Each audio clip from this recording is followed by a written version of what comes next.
आपका स्वागत है आपके अपने YouTube चैनल स्टडी साइकोलॉजी में। मैं त्रिलोकी कुमार आपके लिए लेकर आया हूँ नया सेशन। तो आगे का टॉपिक है हमारा star delta delta star conversion. Star delta delta star conversion.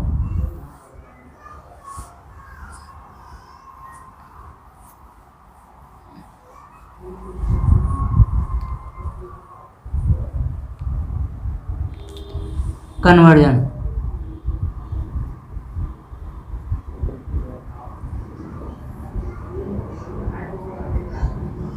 Star delta delta star.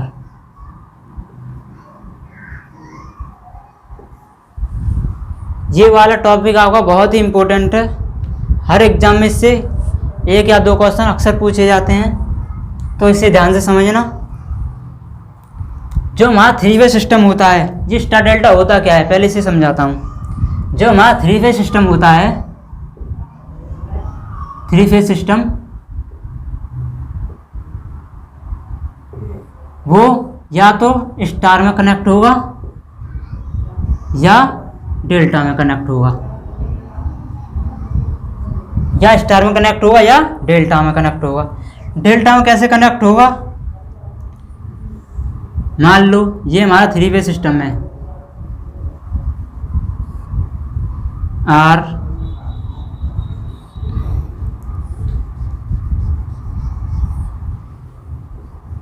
R phase, by phase, V phase. इसका रेजिस्टेंस आर आर, इसका रेजिस्टेंस आर वाई, इसका रेजिस्टेंस आर वी। ग्राउंड से connect है, ये भी ground से connect है और ये भी ग्राउंड से कनेक्ट है। इन तीनों का मतलब क्या होगा? इन तीनों का मतलब हुआ कि ये है कॉमन पॉइंट। कॉमन पॉइंट जो एक ही ग्राउंड से कनेक्ट है। इसको रीअरेंज करता हूँ मैं दोबारा से, तो कैसे बन सकता है? ये बन सकता है ऐसे।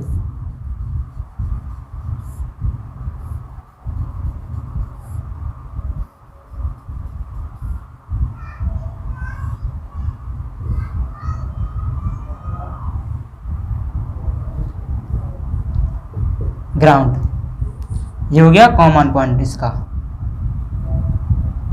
कॉमन पॉइंट, कॉमन पॉइंट हो गया। तो इससे क्या समझ में आ रहा है? इससे समझ में आ रहा है कि हमारे जो स्टार कनेक्शन होता है, जो हमारा स्टार कनेक्शन होता है, उसमें एक पॉइंट कॉमन होता है, उसमें एक पॉइंट कॉमन होता है। जनरली हम इसे ऐसे डिजाइन करते हैं।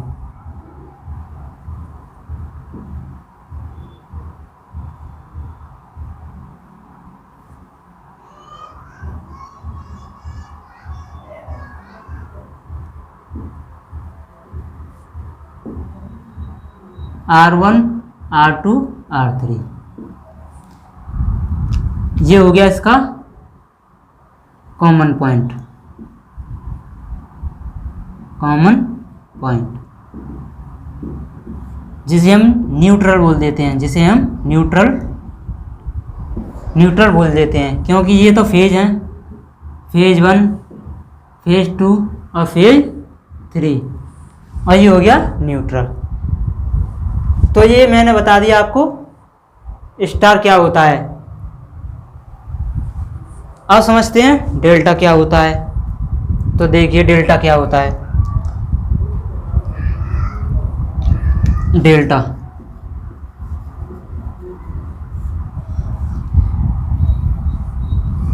मान लीजिए ये हमारे 3 phase R Y B, 3 phase हैं।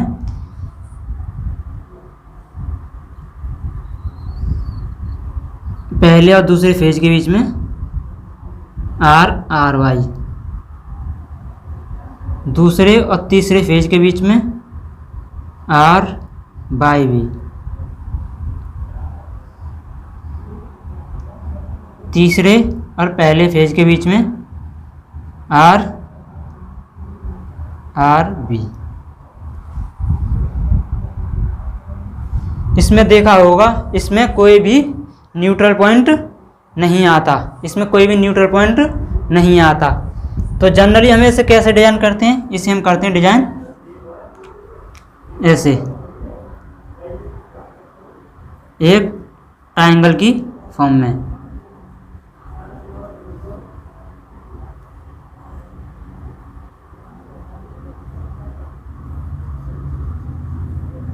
वन टू थ्री फेज हैं, R12 R13 R23।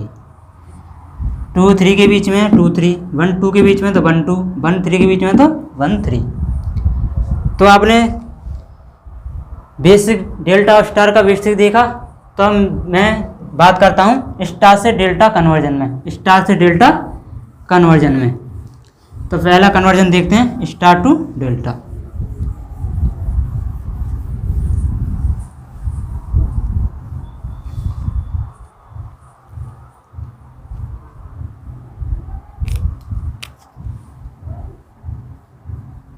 Star to delta conversion, star to delta conversion.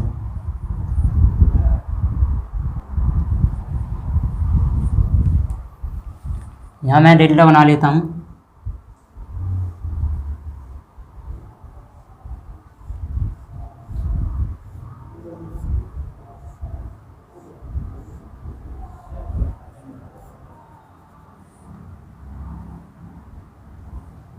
Phase 1, phase 2, phase 3, ABC मान सकते हैं आप, कुछ भी मान लीजिए। Impedance Z1 Z2 Z3।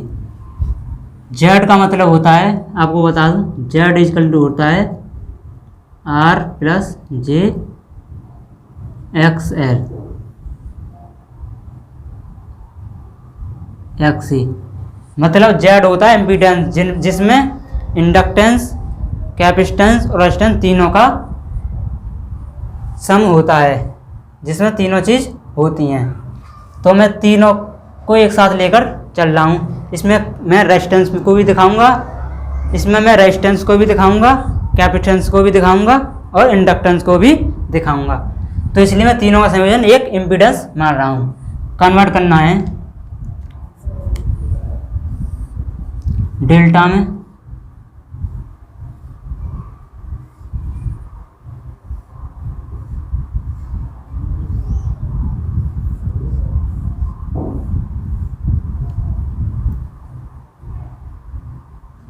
पहला फेज, दूसरा फेज, तीसरा फेज। पहले और दूसरे फेज में ये हो गया 1 2, दूसरे तीस में ये 2 3, ये 1 3। यहाँ लिख देता हूँ star delta transformation, star delta conversion. तो कैसे लिखते हैं,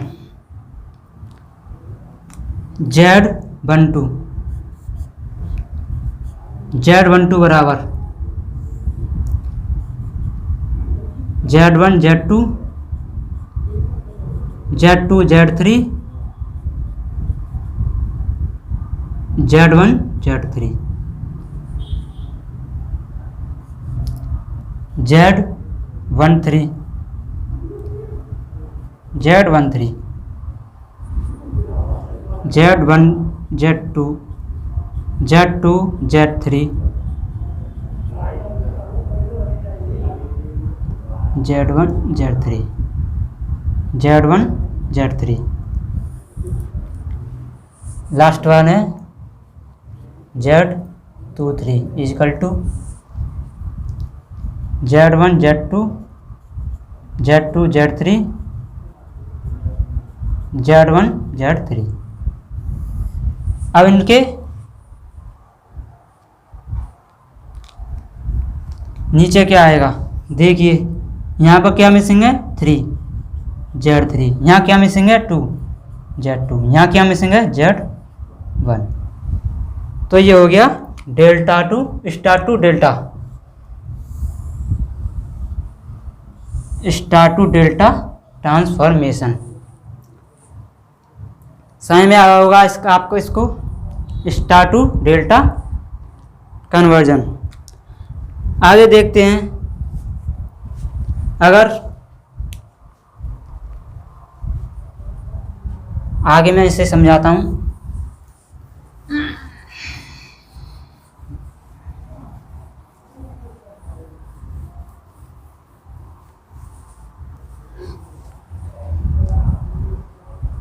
अगर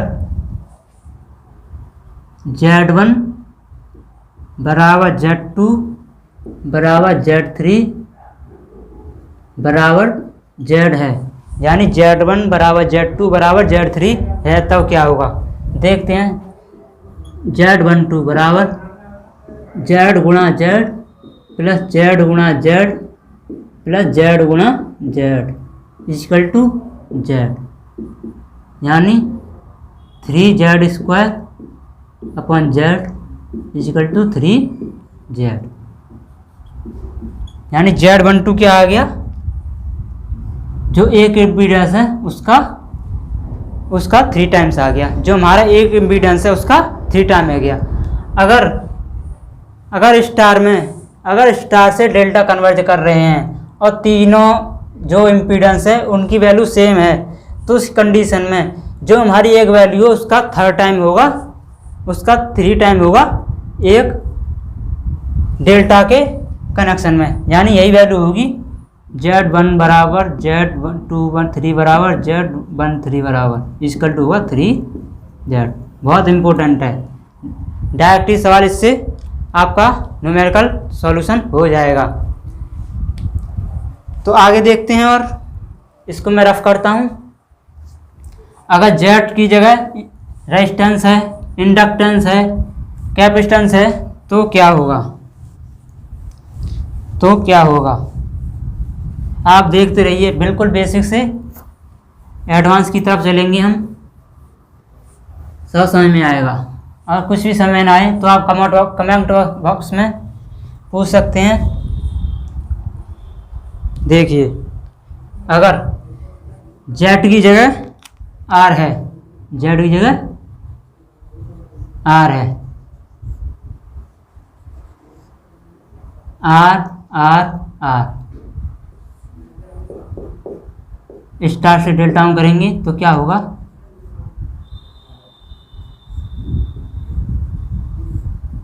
थ्री आर, क्योंकि सेम रेजिस्टेंस है इसलिए ये हो जाएगा। अगर इंडक्टेंस है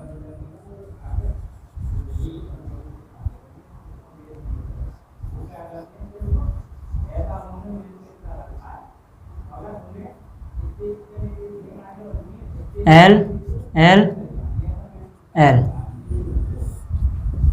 स्टार डेल्टा,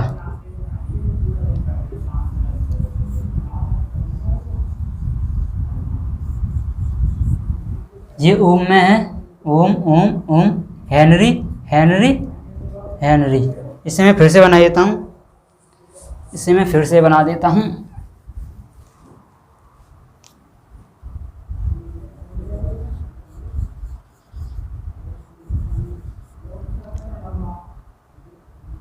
वन हेनरी मान लेता हूँ मैं ऐसे, 1 हेनरी करेंगे तो ये 3 हेनरी, ये 3 हेनरी, ये 3 हेनरी। आगे देखते हैं कैपेसिटेंस में।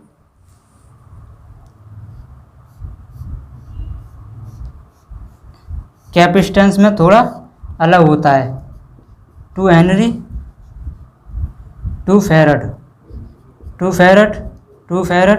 फैरड। इसमें क्या होता है,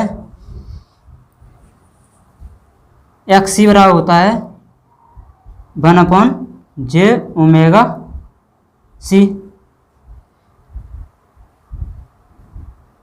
1/c बराबर कितना है 2, और इसका इक्विवेलेंट लगाएंगे हम तो 3 से मल्टीप्लाई करना पड़ेगा, क्योंकि 3 से हो रहा है इसमें इक्विवेलेंट लगाने पर। j⍵c की वैल्यू 2 इक्विवेलेंट, सी इक्विवेलेंट। तो 1/c इक्विवेलेंट इजकल टू हो गया 3/2, जे ओमेगा कैंसिल, तो c इक्विवेलेंट हो गया 2/3 फेरड। कितना हो गया? 2/3 फेरड। समझ में आया होगा इसका? c इक्विवेलेंट हो गया 2/3। एक्स सी बराबर होता है 1/j ओमेगा सी। सी इक्वल लगाना है तो ये इक्वल लगाने पर 3 टाइम हो रहा है, तो 3 टाइम कर दिया। जे ओमेगा सी फेरड की वैल्यू कितनी है? 2, तो इससे ऐसे निकल आया। तो इसको निकालेंगे हम,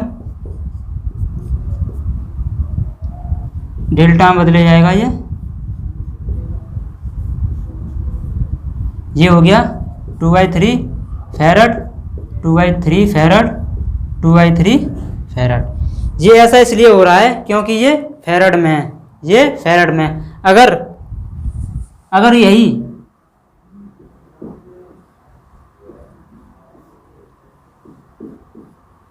-j2 ओम -j2 ओम -j2 ओम ऐसे दे रखा होता तो इसकी वैल्यू ओम में है, इसकी यूनिट ओम में है, और इसकी यूनिट भी हमारी ओम में थी। तो ये सेम डेल्टा में कन्वर्ट करने पर सीधे 3 से मल्टीप्लाई हो जाता है, यानी ये हो जाएगा -6 ओम -j6 ओम। तो इसका यूनिट का फर्क है, ये यूनिट का फर्क है। ये फेरड में होगा तो हमको ऐसा करना पड़ेगा, अगर ओम में होगा तो हमको ऐसा करना पड़ेगा। तो आपको समझ में आया होगा। ये थोड़ा ITI से थोड़ा अप लेवल का है। ऐसे क्वेश्चन ITI में नहीं पूछे जाते, TE2 में नहीं पूछे जाते, ऐसे क्वेश्चन JEE लेवल के एग्जाम में पूछे जाते हैं। तो आशा करता हूँ आपको समझ में आया होगा। अब चलते हैं हम डेल्टा से स्टार कन्वर्जन में, डेल्टा से स्टार कन्वर्जन में मैं इसे रफ करता हूँ।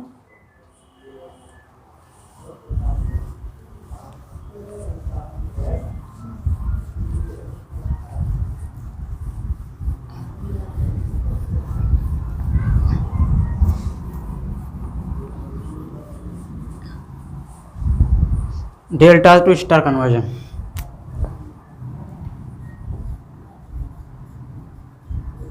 डेल्टा टू स्टार,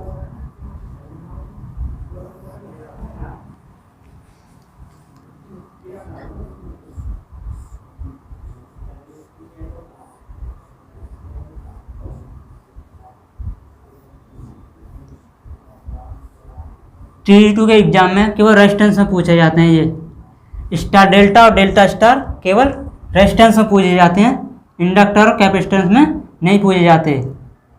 लेकिन आप करना चाहें तो कर सकते हैं, ऐसी कोई दिक्कत वाली बात नहीं है।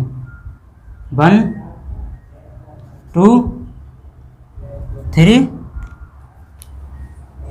Z12 Z13 और Z23 कन्वर्ट करना है स्टार में, डेल्टा टू स्टार।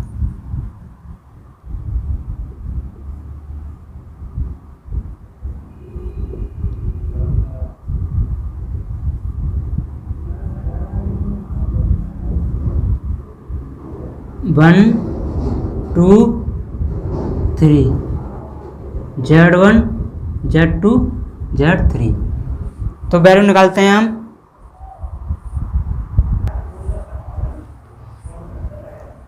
तो Z1 की वैल्यू निकालते हैं।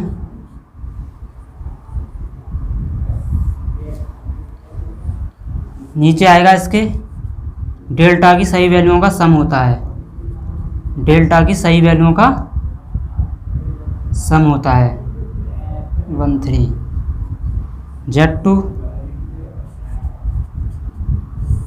पहले मैं नीचे वाली लिख देता हूँ सभी के, Z1 Z23 Z13 Z3 Z12 Z23 Z13। दिखाई नहीं दे रहा होगा आपको, यहाँ लिख देता हूँ मैं। Z3 बराबर Z12 Z23 Z13। तो डिनोमिनेटर में आएगा, इसके आएगा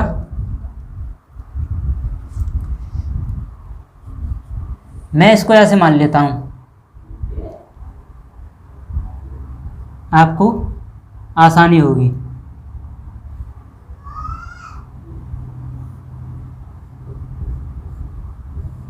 Z1 Z2 Z3 हमें डेल्टा से स्टार में करना है। तो देखते हैं इसमें कौन कौन सी दो आर्म इसकी डेल्टा की टच कर रही हैं। तो ये वाली टच कर रही है, ये वाली टच कर रही है, तो इन दोनों को लिख देंगे,